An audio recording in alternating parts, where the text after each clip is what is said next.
السلام علیکم ورحمۃ اللہ وبرکاتہ۔ ان الحمد للہ نحمده ونستعینه ونستغفره ونؤمن به ونتوکل علیہ ونعوذ باللہ من شرور انفسنا ومن سیئات اعمالنا من يهده الله فلا مضل له ومن يضلل فلا هادي له ونشهد ان لا اله الا الله وحده لا شريك له ونشهد ان سيدنا ومولانا محمدا عبده ورسوله اما بعد فاعوذ بالله من الشيطان الرجيم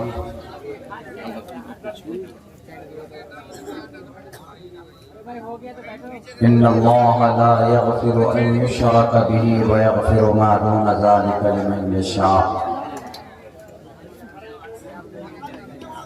وقال اللہ تبارک وتعالی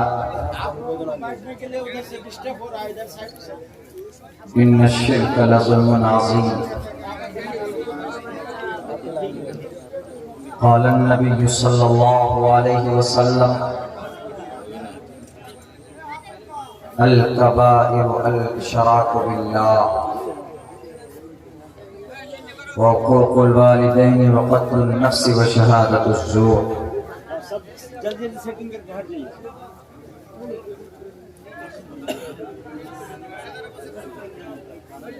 All praise and thanks are Allah's, the Lord of the Alameen. Mankind, jinn and all that exist, you honor only the ruling judge. The day of recompense, it means the day of resurrection. You alone we worship, you alone we ask for help, each and everything guide us to the right path, to the straight way. Oh my Lord, expand me, my grace is my task for me.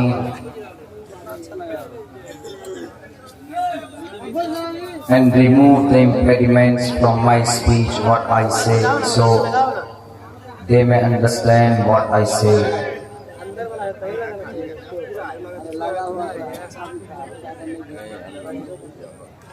Andhan tamaha piloshanti